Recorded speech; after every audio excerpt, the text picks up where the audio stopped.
Class 12 পুরনো syllabus 2025, subject education, তৃতীয় অধ্যায় শিক্ষায় রাশিবিজ্ঞান। এখান থেকে 2025-এ যে এমসিকিউ এবং এসএগুলো ইম্পর্টেন্ট ভিডিওর মাধ্যমে তা প্রকাশ করা হলো, এগুলোর মধ্যেই 2025-এ আসবে। এর আগের দিন একটি পার্ট দেওয়া হয়েছে, আজকে তার পরেরটুকু 3 অধ্যায়ে। হ্যাঁ বল। কেন্দ্রীয় প্রবণতার বিভিন্ন পরিমাপের মধ্যে সবথেকে বেশি নির্ভরযোগ্য কোনটি? গড়, মধ্যম মান, ভূইষ্ঠক, কল্পিত গড়। 7, 10, 11, 14, 15, 16, 18 স্কোরগুলি বলেছে মধ্যম মান কত? 16, 11, 14, 11.5, 14.5, 14.5, 14 বলেছি তো। শ্রেণী 40 থেকে 45-এ শ্রেণী সীমানা নিম্ন এবং ঊর্ধ্ব সীমা হলো 40। হ্যাঁ 40.5 থেকে 45। ঠিক। আচ্ছা, কোনটি কেন্দ্রীয় প্রবণতা পরিমাপ নয়? গাণিতিক গড়, পরিসংখ্যার বহুভুজ। পরিসংখ্যা বহুভুজ। 8, 6, 10, 12, 9, 14, 4 স্কোরগুলি গড় মান হলো 8, 12, 10 না 9? 8 হবে। 8 10 10 9 9। 2, 9, 7, 6, 4 প্রদত্ত স্কোরগুলি মধ্যম মান কত? 9। 8, 9, 7, 6। মধ্যম 2, 9, 7, 6, 4-এ প্রদত্ত স্কোরগুলির মধ্যম মান কত? 8, 9, 7, 6। 8, তারপর 6, 6, 10, 9, 8, 12, 6, 7, 5 সারিটি মিডিয়ান হলো 9, 8, 7, 10। 8 2, 8, 3, 6, 4, 7, 5 এই স্কোরগুলি মধ্যম মান কত? 4, 6, 5, 8। 5 15, 20, 25, 30, 35 স্কোরগুলি গড় হবে 20, 25, 30, 35। 25 9, 11, 15, 11, 19, 11, 15, 17 এই স্কোরগুলি ভূইষ্ঠক কত? 11 11। 8, 9, 10, 15, 16, 18, 20, 22 স্কোরগুলি মধ্যম মান কত? 14, 15, 15.5, 16। 15। তারপর কি বললেন? 14, 15, 15.5, 16। 15.5। তুই বল, কেন্দ্রীয় প্রবণতা কাকে বলে?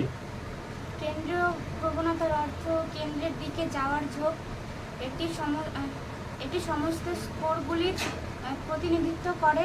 একগুচ্ছ স্কোরের পৃথক মানের স্কোর থাকলে তাহলে সেই তাদের ভর কেন্দ্রের দিকে যাওয়ার একটি প্রবণতা থাকে, এটাই কেন্দ্রীয় প্রবণতা।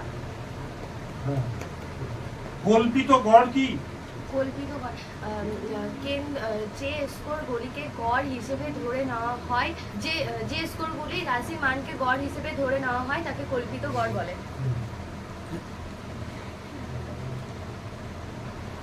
মধ্যমা বা মধ্যম মান বা মিডিয়ান বলতে কি বোঝো? যখন কেন্দ্রীয় স্কোরগুলিকে যখন মধ্যমান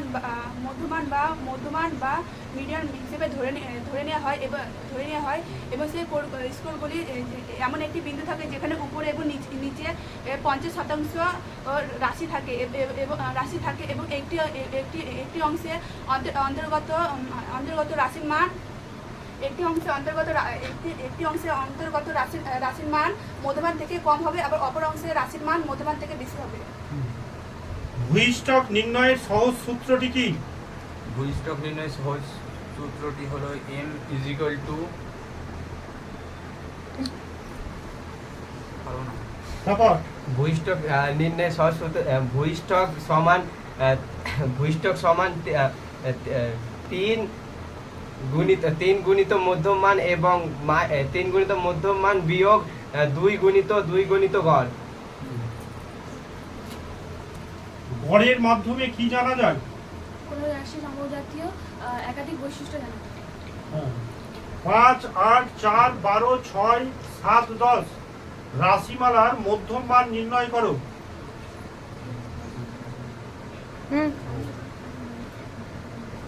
হ্যাঁ বল। এইটারকে ছোট থেকে বড় হিসেবে সাজিয়ে নিতে হবে। 4, 5, 6, 7, 8, 10, 12 এর মানে নিয়ম হচ্ছে যে n সমান সমান n প্লাস 1/2 সমান সমান n প্লাস 7/2 সমান সমান 4 তম পদ। এর মধ্যম মান হচ্ছে 7। মধ্যম মানের একটি অসুবিধা কি? মধ্যমানের একটি অসুবিধা হলো বীজগণিতের নিয়ম সহজভাবে প্রয়োগ করা সম্ভব হয় না। 4, 5, 7, 9, 10, 11 রাশিগুলির ভূইষ্ঠকের মান কত? রাশিগুলির ভূইষ্ঠক 4, 5, 7, 9, 10, 11 রাশিমালার ভূইষ্ঠকের মান কত? 9।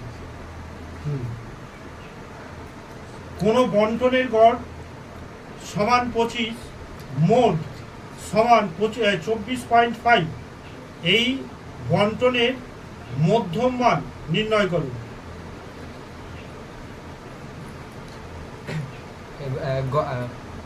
ভূইষ্ঠ গড়ের নিয়ম অনুযায়ী সাধারণত কোনো ভূইষ্ঠক গড় নির্ণয় করতে হলে তাকে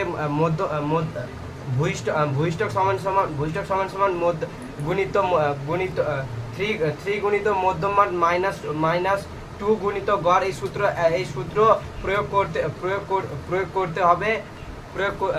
করতে হবে। যেমন মধ্যম মান সমান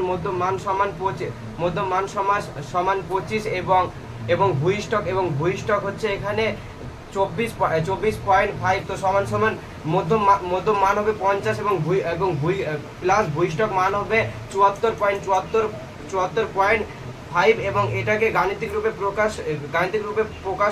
প্রকাশ করলে 50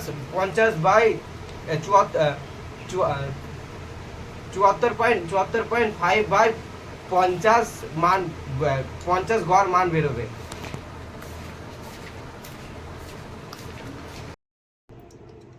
আমি তোমাদের ছোট ভাই, আমি বারবার বলছি আমার বাবার কমনগুলো তোমরা করো, 99% আসবে। ও তোমরা অনেকে ভিডিও দেখছো কিন্তু লাইক আর সাবস্ক্রাইব করছো না। তোমরা লাইক এন্ড সাবস্ক্রাইব করে আমার বাবার চ্যানেলটাকে একটু আগিয়ে নিয়ে যেতে সাহায্য করো।